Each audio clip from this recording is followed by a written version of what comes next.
गुरमेते, आपल्याकडे जी press note दिलेली आहे त्या प्रेस नोटच्या अनुषंगाने नागपूर शहरामध्ये जी घडलेली जी घटना आहे ती घटना अत्यंत दुर्दैवी आणि दुःखद आहे। आणि असं होत असताना दिनांक 8/1/2025 ला 21:56 शक्करदरा पोलीस स्टेशन या ठिकाणी अधिकृतरित्या गुन्हा या ठिकाणी नोंद झालेला आहे। संबंधित अन्यायग्रस्त महिला ही जवळपास तिचा जन्म 2007चा जन्म आहे आणि 7 पासून एकंदरीत आपण 2024 पकडलं तर जवळपास 17 वर्षाची संबंधित अत्याचार महिलेचं वय आहे। असं असताना आरोपी पवन महाजन यांची ओळख करत तेव्हा जवळपास 2019 ला यांची ओळख झाली आणि ओळख झाल्यानंतर तेव्हा तिचं वय जवळपास 14 वर्ष होता आणि तो तेव्हा 25 वर्षाचा होता। हे होत असताना त्यांनी तिच्याशी जवळीकता साधून आपल्या लग्नाचे खोटे आमिष दाखवून या ठिकाणी फिर्यादीशी जवळ या ठिकाणी साधण्याचा त्यांनी प्रयत्न केला। त्यासोबतच हे सर्व करत असताना तिला वारंवार हॉटेलवरती घेऊन जाणे, तिच्याशी शारीरिक संबंध प्रस्थापित करणे, असं 19 ते 24 पर्यंत सातत्याने हा प्रकार घडलेला आहे।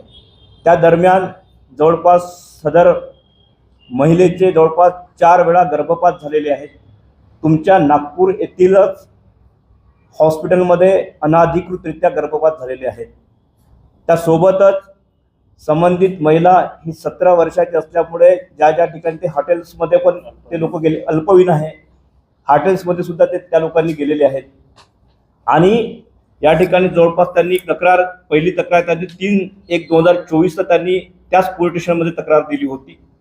त्यानंतर त्या तक्रारीच्या अनुषंगाने हे सर्व लग्न झाल्यानंतर लग्न त्यांनी केलं, म्हणजे त्या दबावामध्ये संबंधित मुलगी बोलली की लग्न करावं लागेल, त्यामुळे त्यांनी लग्न केलं तिच्या फक्त समाधानासाठी। पण तिचा ते लग्नाची वयाची नसताना सुद्धा तिच्या आधार कार्डमध्ये खोडतोड करून बनावट कागदपत्र करून 18 वर्ष पूर्ण दाखवून त्या मुलीचं त्या ठिकाणी असंविधानिक किंवा बेकायदेशीररित्या त्यांचं लग्न पण त्या ठिकाणी केलेलं आहे।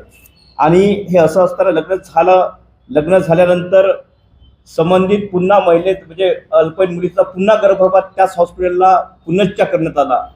त्यानंतर आडीपाडींनी आरोपीचे वडील अनिलजी महाजन त्यासोबत त्यांनी सुद्धा तिचा अधिकृतरित्या विनयभंग केलेला आहे। म्हणजे आरोपी पण करतोय, आरोपीचा वडील पण तिचा विनयभंग करतो आहे। ही तक्रार तिने 8/1/2025 ला शक्करदरा पोलीस स्टेशनला दिलेली आहे। आणि दिली असताना आरोपीवरती जवळपास गुन्ह्यात कलम 376 N 354 भांडवी सहकलम 4, 6, 8 आणि 12 पोस्कोच्या सहकलम त्या ठिकाणी मेन्शन्स आहेत। त्यासोबत एट्रॉसिटीच्या पण मेन्शन्स आहेत। आणि बाल विवाह अधिनियम कलम 9, 10, 11 नुसार कलमवाट सुद्धा करण्यात आलेली आहे।